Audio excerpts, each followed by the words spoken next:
ಪಾಕ್ ಅಪ್ರಚೋದಿತ ದಾಳಿಯಲ್ಲಿ ಆಂಧ್ರದ ಸೈನಿಕರೊಬ್ಬರು ಮೃತರಾಗಿದ್ರು.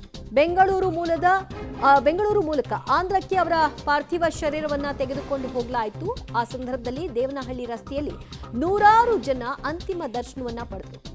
ಮಳೆಯಲ್ಲಿ ನಿಂತು ಪುಷ್ಪ ನಮನವನ್ನ ಸಲ್ಲಿಸಿ ಜನ ಗೌರವವನ್ನ ಮುರಳಿ ನಾಯಕ್ ಅವರಿಗೆ ಸಲ್ಲಿಸಿದಂತಹ ಪರಿ ನೀವು ಈ ಸ್ಕ್ರೀನ್ ಅಲ್ಲಿ ನೋಡ್ತಾ ಇದ್ದೀರಿ.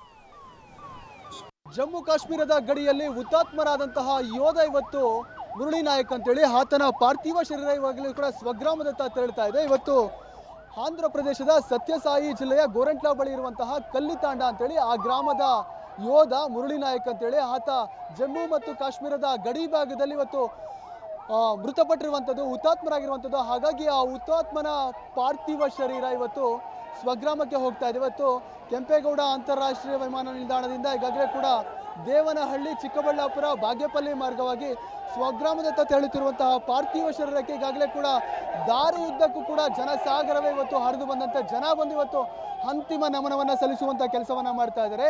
ಚಿಕ್ಕಬಳ್ಳಾಪುರದಲ್ಲೂ ಕೂಡ ಈಗ ವಾಪಸಂದ್ರ ಸೇತುವೆ ಬಳಿ ನೂರಾರು ಮಂದಿ ಜನ ಜಮಾಯಿಸಿ ಈಗಾಗಲೇ ಕೂಡ ಹುತಾತ್ಮ ಯೋಧನ ಪಾರ್ಥಿವ ಶರೀರಕ್ಕೆ ಅಂತಿಮ ನಮನವನ್ನು ಸಲ್ಲಿಸುವಂಥ ಕೆಲಸವನ್ನು ಮಾಡ್ತಾ ಇದ್ದಾರೆ.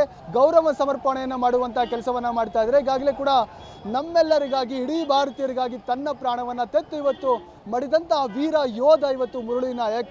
ಆತನಿಗಾಗಿ ಇವತ್ತು ನಮ್ಮ ಭಾರತೀಯರು ಮಿಡಿತಾ ಇದ್ದಾರೆ.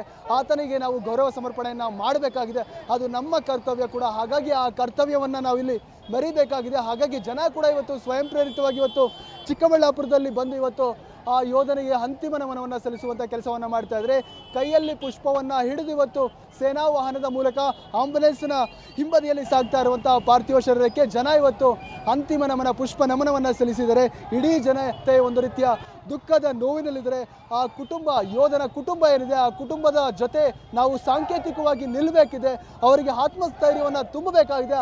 ಆ ನಿಟ್ಟಿನಲ್ಲಿ ಇವತ್ತು ಯೋಧ ಸಾಗುವಂಥ ಹಾದಿಯಲ್ಲಿ ಇವತ್ತು ಆ ಯೋಧನಿಗೆ ಒಂದು ಅಂತಿಮ ನಮನವನ್ನು ಸಲ್ಲಿಸಬೇಕಾಗಿದೆ, ಗೌರವ ಸಮರ್ಪಣೆಯನ್ನು ಮಾಡಬೇಕಾಗಿದೆ. ಆ ಕರ್ತವ್ಯವನ್ನು ಇವತ್ತು ನಮ್ಮ ಜನತೆ ಮಾಡ್ತಾ ಇದ್ದಾರೆ. ಇವತ್ತು ಚಿಕ್ಕಬಳ್ಳಾಪುರದಲ್ಲೂ ಕೂಡ ಜನ ಇವತ್ತು ಯೋಧನಿಗಾಗಿ ಮಿಡಿದಿದ್ದಾರೆ. ನಮ್ಮ ಯೋಧನ ಇವತ್ತು ಕಳೆದುಕೊಂಡಿದ್ದೀವಿ. ಆ ದುಃಖದ ನೋವಿನಲ್ಲಿ ಇವತ್ತು ಇಡೀ ದೇಶಕ್ಕಾಗಿ ತನ್ನ ಪ್ರಾಣವನ್ನು ತೆತ್ತಂತಹ ಭಾರತೀಯ ಯೋಧನಿಗಾಗಿ, ವೀರ ಯೋಧ ಮುರಳಿ ನಾಯಕ್ ಆಗಿ ಇವತ್ತು ನಮ್ಮ ಜನ ಮಿಡಿತಾ ಇದ್ದಾರೆ. ಹಾಗಾಗಿ ಇವತ್ತು ಚಿಕ್ಕಬಳ್ಳಾಪುರದಲ್ಲಿ ಇವತ್ತು ಜನಸಾಗರವೇ ಹರಿದು ಬಂದು ಇವತ್ತು ಯೋಧನಿಗಾಗಿ ಒಂದು ರೀತಿಯ ಅಂತಿಮ ನಮನವನ್ನು, ಪುಷ್ಪ ನಮನವನ್ನು ಸಲ್ಲಿಸುವಂಥ ಕಾಯಕವನ್ನು ಮಾಡಲಾಗಿದೆ. ಈಗಾಗಲೇ ಕೂಡ ಚಿಕ್ಕಬಳ್ಳಾಪುರದಿಂದ ಬಾಗೇಪಲ್ಲಿ ಮತ್ತು ಗೋರಂಟ್ಲಾ ಮಾರ್ಗವಾಗಿ ಸ್ವಗ್ರಾಮ ಕಲ್ಲಿತಾಂಡ ಗ್ರಾಮವನ್ನು ಪಾರ್ಥಿವ ಶರೀರ ತಲುಪುತ್ತೆ. ಸಂಜೆ ಒಳಗಾಗಿ ಅಲ್ಲಿ ಹೋದ ನಂತರ ಇವತ್ತು ಸ್ಥಳೀಯರು ಮತ್ತು ಗ್ರಾಮಸ್ಥರು, ಕುಟುಂಬಸ್ಥರು ಅಂತಿಮ ದರ್ಶನವನ್ನು ಪಡಿತಾರೆ. ನಾಳೆ ಅಂತಿಮ ವಿಧಾನದ ಕಾರ್ಯಗಳ ಇರುತ್ತೆ ಅಂತಕ್ಕಂಥ ಮಾಹಿತಿ ಲಭಿಸಿರುವಂಥದ್ದು. ಕ್ಯಾಮರಾಮ್ಯಾನ್ ಪ್ರಕಾಶ್ ಜೊತೆ ಮುದ್ದು ಕೃಷ್ಣ, ಪಬ್ಲಿಕ್ ಟಿವಿ, ಚಿಕ್ಕಬಳ್ಳಾಪುರ.